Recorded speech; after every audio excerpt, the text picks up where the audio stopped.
WrestleMania 39 continues with night 2. It was still a cool night, don't get me wrong. Compared to what night 1 had, night 1 was a little bit more of magic feeling. Brock Lesnar versus Omos.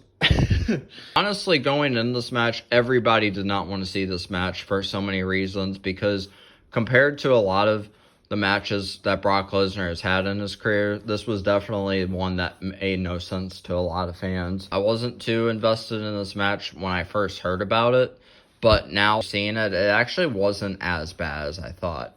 It was kind of neat to see how Omos pretty much dominated Brock Lesnar throughout the whole entire match. And usually throughout all of Brock Lesnar's career, Brock Lesnar was the one who was dominating everybody. But Brock Lesnar finally took Omos to Suplex City, and then he finally ended Omos with this F5. First try, his knees gave out on him because his back was hurting. So he had to do it a second time, and he finally capitalized and beat Omos. So definitely an interesting first match for night 2. The women's match. This match was definitely cool to see. I thought this match at first was kind of throughout the whole entire match. I definitely got invested. I definitely got a little bit intrigued.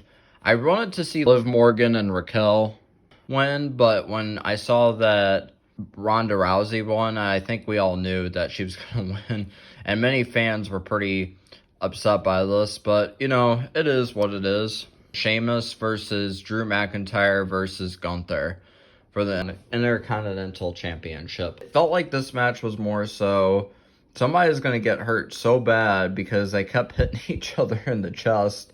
And it was crazy to see Sheamus and Drew McIntyre were having moments trying to help each other take out Gunther. And then they had their moments where they were going back and forth at each other. Somehow, some way, Gunther was able to pull off the victory. So I definitely have to give it to Gunther. Then we get to Bianca Belair versus Asuka. I feel like this match was kind of in my opinion. Compared to Rhea Ripley and Charlotte, I feel like they had a little bit more of like a story going on.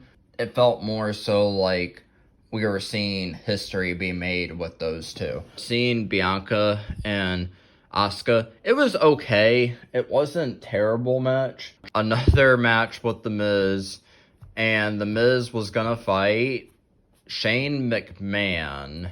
Shane McMahon actually landed on his foot the wrong way. It turned out that Snoop Dogg was actually the one who was going to be wrestling The Miz.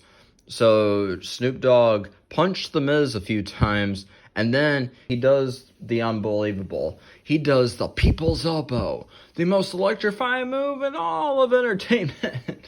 And he hit the People's Elbow on The Miz, and Snoop Dogg won the match. Definitely was a match that I don't think any of us saw coming.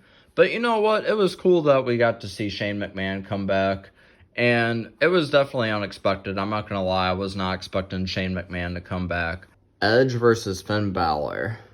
Now, this match was really neat to see. It's the first Hell in a Cell match in a WrestleMania event in 7 years. And I loved how in this match, there were so many weapons that were being utilized. And I don't know why. I thought it was kind of neat how the color scheme was on the chairs and the kendo sticks. And it was a very brutal match. They were not taking it easy on each other. They were throwing each other through the cage. They were hitting each other with the kendo sticks. They were hitting each other with the chairs.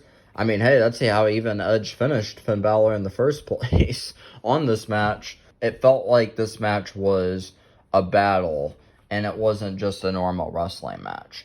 I really liked how, with this match, Finn Balor was pretty much doing the unstoppable. There was even this one point where Finn Balor climbed the cage, and yes, he jumped off the cage, trying to put Edge through the table, but he missed. Definitely have to give it to Edge and Finn Balor for giving us such an incredible match, and they really knew how to keep us entertained and at the edge of our seats. And of course, we also had the Hall of Fame class of 2023 inductees. Congratulations to all of them. This main event was definitely one that everybody was talking about. Roman Reigns versus Cody Rhodes. I'm just going to be honest with you guys. Going into this match, I really wanted Roman to win. I feel like ever since Cody Rhodes has returned, I feel like it's been feeling very forced. His journey is inspiring and incredible. His journey is really cool. I do respect his hard work. I love how he did work so hard to get to where he is in the WWE. I really wanted Roman to win because I like Roman Reigns. I really started to grow to enjoy Roman Reigns more throughout his whole time of being in the Bloodline. This match was a solid 5-star match. Cody almost had the win. He almost did. I honestly am not going to lie. At first, I thought Cody was going to have the win on Roman, but then the Usos got involved because, well, the referee was out. So then the Usos get involved, and then I'm thinking, okay, this is definitely Roman's way of winning. And then, obviously, Kevin Owens and Sami Zayn came out. Now, I called this one, too, because I thought that they were going to come out and they were going to try to fend off the Usos. Cody almost had Roman here. He hit him with 2 crossroads, and then he was going to pin Roman, but then Paul Heyman was distracting the ref.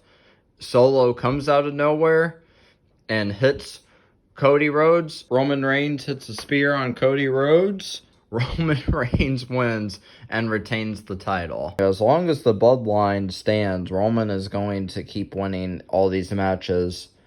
And I'll admit, for weeks I thought the Bloodline was going to split. I was pretty shocked myself, though, when I saw Roman won. Now it just begs the question, so since Roman won the match and beat Cody by cheating, what is going to happen now? Where do we go from here? I do know for one thing, whatever the result was going to be, you were going to have a lot of people either going to be really happy that Roman won and Cody lost, or vice versa. This was definitely the definition of a 5-star WrestleMania main event. I loved the whole story that was being told with this match. This WrestleMania was definitely, without a doubt, one of the best WrestleManias we've had in so many years. This WrestleMania from both nights definitely delivered. These WWE superstars do this. They do this to entertain us, the fans, and they work super hard at what they do. It was definitely a solid WrestleMania. Watching these 2 nights, it reminded me as to why I love WWE so much and why I love wrestling. That's really all I have to say, guys. I already have my night 1 video posted, so if you guys haven't checked that video out, you should definitely do so. What do you guys think of both nights, WrestleMania 1 and 2? And which night did you like better? Did you like WrestleMania as a whole? And if so, what was your favorite moment of this WrestleMania? You guys should definitely let me know down below in the comments. But that's really all I have to say, so I guess I'll just see you guys in the next video. Peace!